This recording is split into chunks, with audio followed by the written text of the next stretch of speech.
They built layers of barricades around Hong Kong's airport, thousands of them, blocking all the routes in and out for most of the day. A legal injunction meant to stop demonstrators from entering the airport made not a jot of difference. Instead, they made a mockery of the law, building walls out of whatever they could lay their hands on. Inside, airport security struggled to track down anyone suspected of being a protester.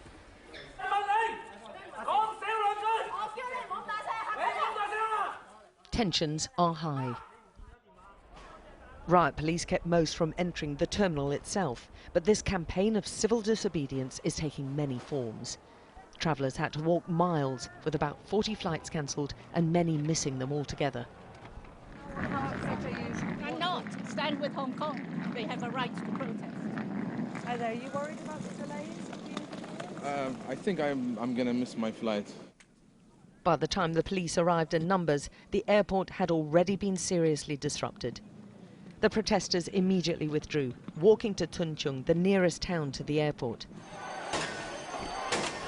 And inside the subway station, they set about tearing it apart.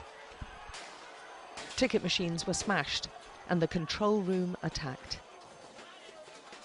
Many of them used their umbrellas to protect their identities.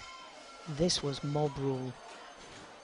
Riot police stormed trains searching for demonstrators, whilst parents shielded their children.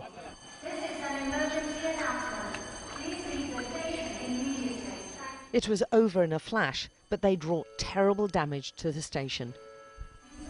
Things have really taken a turn for the worse. A serious amount of destruction. Look at the terminals getting into the train station. They've flooded the area with water. They broke into a fire extinguisher and they've trashed everything.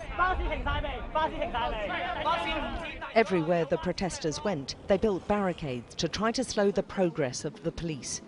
And a nearby construction site provided them with plenty of materials. In one corner, they were turning traffic signs into shields. Several barricades were set alight. The pro-democracy protests are not going away.